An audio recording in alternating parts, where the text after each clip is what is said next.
पास एक अकेला छायादार पेड़ था जो इस बंजर दुनिया में जीवन की आखिरी निशानी था। उसी झोपड़ी में रहती थी एक 80 साल की बूढ़ी औरत जिसका इस दुनिया में कोई नहीं बचा था।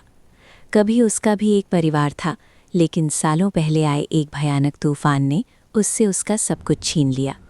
अब उसके सहारे थे कुछ बकरियां और एक रहस्यमयी तालाब। एक दिन तपती दोपहर में एक थका हुआ नौजवान वहां आ पहुंचा। उसके होंठ सूखे थे, आंखों में प्यास थी। उसने धीरे से कहा, दादी, थोड़ा पानी मिलेगा?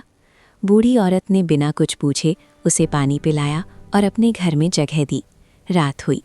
दोनों साथ बैठे खाना खा रहे थे, लेकिन उस लड़के की नज़रों में कुछ अजीब था, जैसे वो यहाँ किसी खास मकसद से आया हो। आधी रात को जब बूढ़ी औरत सो रही थी, वो चुपके से उठा और उसे देखने लगा।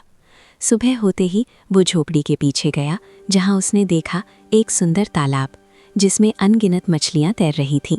बूढ़ी औरत ने बताया वो इसी तालाब से अपना गुजारा करती है, लेकिन फिर उसने एक रहस्य बताया। इस तालाब में एक सांप भी रहता है। दिन बीतते गए और लड़का वहीं रुक गया।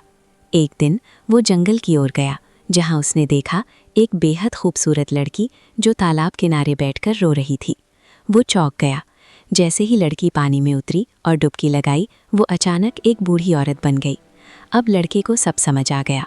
अगले दिन वो चुपचाप उसका पीछा करने लगा और फिर उसी तालाब के पास जब वो लड़की फिर पानी में उतरी, लड़के ने उसका हाथ पकड़ लिया और खुद भी उसके साथ डुबकी लगा ली।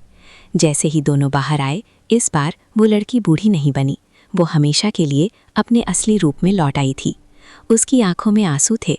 वो कांपती आवाज़ में बोली, अमन, क्या तुम हो? लड़के ने मुस्कुराते हुए कहा, हाँ, मैं ही हूँ। दोनों एक दूसरे से लिपटकर रोने लगे। असल में वो दोनों बचपन में ही शादीशुदा थे, लेकिन उस भयानक तूफान ने उन्हें अलग कर दिया था और लड़की को मिल गया था एक भयानक श्राप जो उसे दिन में जवान और रात में बूढ़ी बना देता था। और उस श्राप को तोड़ने का एक ही तरीका था कि उसका पति उसे पहचान कर उसके साथ उसी तालाब में डुबकी लगाए। 30 साल तक वो उसका इंतज़ार करती रही और आखिरकार उसका इंतज़ार ख़त्म हुआ। श्राप टूट गया और 30 साल बाद दो बिछड़े दिल फिर से